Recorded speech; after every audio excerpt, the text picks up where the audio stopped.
Mesdames et messieurs, nous allons bientôt voter, le 25 septembre prochain, sur l'initiative populaire intitulée « Pour une économie verte ». Cette initiative demande que la Suisse diminue considérablement sa consommation de ressources naturelles, donc l'eau, l'air, le sol ou encore les matières premières, c'est-à-dire les bases naturelles de la vie, les bases dont dépend également l'économie. Ces ressources sont limitées, vous le savez.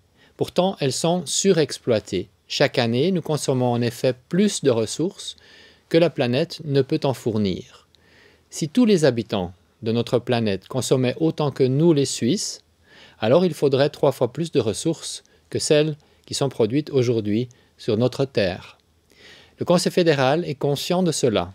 Nous savons que nous ne pouvons pas continuer ainsi, et c'est pourquoi le gouvernement s'engage depuis des années en faveur d'une utilisation plus efficace, plus responsable des ressources. En parallèle, nous renforçons la recherche, nous renforçons l'innovation afin de développer de nouveaux matériaux, des technologies de substitution. Nous sommes déterminés à poursuivre dans cette voie. Et pour cela, notre conviction, c'est qu'il faut en appeler à la responsabilité des Suissesses et des Suisses, à la responsabilité de chacun d'entre nous. Et ça marche. Par exemple, le recyclage de l'aluminium, le recyclage du verre ou des bouteilles en plastique fonctionne bien grâce à l'engagement volontaire des habitants de notre pays, grâce à votre engagement. Et grâce à cet engagement, la Suisse, notre pays, est l'un des pays d'Europe qui recycle le plus ses déchets. L'initiative, elle, mise sur la contrainte.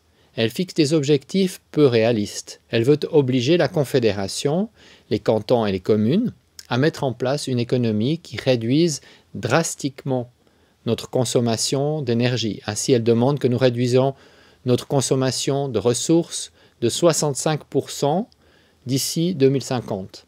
Si l'initiative était acceptée, chacun devrait changer son mode de vie, de brusques mutations structurelles auraient lieu, avec des répercussions sur la compétitivité de notre économie, sur la croissance, sur nos places de travail.